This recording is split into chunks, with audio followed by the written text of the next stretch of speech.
এনবিআরের সদ্য সাবেক সদস্য মতিউর রহমানের বিদেশ যাত্রায় নিষেধাজ্ঞা দিয়েছে আদালত। সঙ্গে প্রথম স্ত্রী, সন্তানও নিষেধাজ্ঞার আওতায় রয়েছে। পুলিশ প্রধান জানিয়েছে, আদালতের আদেশ পেলেই ব্যবস্থা নেওয়া হবে।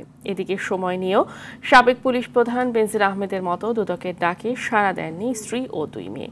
নতুন করে সময়ের আবেদনও করেননি তারা। তবে বেনজিরের মতো গত বৃহস্পতিবার কমিশনকে একটি চিঠি দিয়ে নিজেদের অবস্থান ব্যাখ্যা করেছেন। খান আলামিনের রিপোর্টে থাকছে বিস্তারিত। সানবিট সব দিবে সামাল। সানবিট ম্যাজিক প্রেস ডিশওয়াশিং এর মাথা ঘোরানো সলিউশন। পুলিশের সাবেক মহাপরিদর্শক বেনজির আহমেদের স্ত্রী জিসান মির্জা, দুই মেয়ে ফারহিন রিশতা বিনতে বেনজির ও তাসিন রাইসা বিনতে বেনজির দুদকের ডাকে সাড়া দেননি। অবৈধ সম্পদ অর্জনের অভিযোগে জিজ্ঞাসাবাদের জন্য তাদের সেগুনবাগিচায় দুদকের প্রধান কার্যালয়ে ডাকা হয়েছিল। গত রোববার বেনজির আহমেদকেও দুদকে ডাকা হয়েছিল, কিন্তু তিনিও হাজির হননি। অথচ তারা আগেও একবার সময় নিয়েছেন দুদকে হাজির হয়ে তদন্ত কর্মকর্তার মুখোমুখি হতে।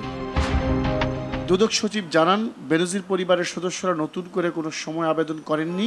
তবে বেনজির আহমেদ গত বৃহস্পতিবার যে চিঠি দিয়ে নিজের অবস্থান ব্যাখ্যা করেছেন, সেই চিঠির সাথে তার পরিবারের সদস্যরাও ব্যাখ্যা দিয়েছেন।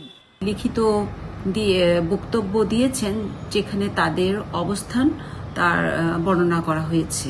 জনাব বেনজির আহমেদের আবেদনের সাথে একসাথেই আমাদের কার্যালয়ে গত বৃহস্পতিবার জমা দেওয়া হয়েছে।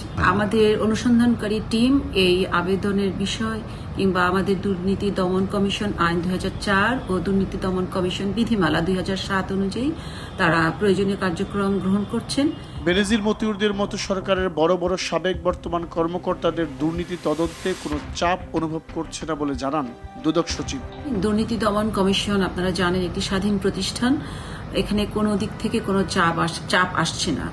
আইনি যে দুটো আইন এবং বিধিমালার কথা আমি উল্লেখ করেছি, এই আইন এবং আরও সংশ্লিষ্ট আমাদের আইন রয়েছে, সেগুলোর আলোকেই আইনি প্রক্রিয়া কার্যক্রম চলছে। এদিকে সম্প্রতি আলোচনায় আসে এনবিআরের সদ্য সাবেক সদস্য মতিউর রহমান, তার প্রথম স্ত্রী নরসিংদীর রায়পুরা উপজেলা চেয়ারম্যান ও জেলা আওয়ামী লীগের ত্রাণ ও সমাজ কল্যাণ সম্পাদক লায়লা কানিস এবং ছেলে আহমেদ তৌফিকুর রহমান অর্ণবের দেশ ত্যাগে নিষেধাজ্ঞা দিয়েছেন আদালত। ঢাকা মহানগর সিনিয়র স্পেশাল জজ মোহাম্মদ আশামস জগদুল হোসেনের আদালত দুদকের আবেদনের পরিপ্রেক্ষিতে এই আদেশ দেন। দুর্নীতি দমন কমিশন থেকে গতকালকে বিকেলেই একটি টিম গঠন করা হয়েছিল তার এই সমস্ত অভিযোগের অনুসন্ধান করার জন্য, এবং সেই টিম আজকে সকাল থেকে কাজ শুরু করেছে। এবং কাজ শুরুর প্রথম অ্যাকশনটাই ছিল এটা, এই তিনজনের বিদেশ গমনে যাওয়ার নিষেধাজ্ঞার অনুমতি আমরা চেয়েছি এবং বিজ্ঞ আদালত শুনানি শেষে তাদের উপরে নিষেধাজ্ঞা জারি করেছেন। দুর্নীতির অভিযোগ ওঠা ব্যক্তিদের বিদেশ যাত্রা নিষেধাজ্ঞার বিষয়ে নির্দেশনা পেলে আইন অনুযায়ী ব্যবস্থা নেওয়া হবে বলে জানান পুলিশ মহাপরিদর্শক। আইনানুগ প্রক্রিয়ায় যখন আমরা যে কাউকেই যে কোনো সময় স্টপ করতে পারি না, এটা একটা আইনানুগ প্রক্রিয়া। আইনানুগ প্রক্রিয়ায় যখন যেটা করা হয়, এটার যে রিকোয়ারমেন্ট আছে সেই অনুযায়ী আমরা দায়িত্ব পালন করি। তিনি বলেন, পুলিশ চাইলে যে কাউকে যে কোনো সময় বাধা দিতে পারে না, এজন্য আইনানুগ প্রক্রিয়ায় যেতে হয়। খান আলামিন, RTV, ঢাকা।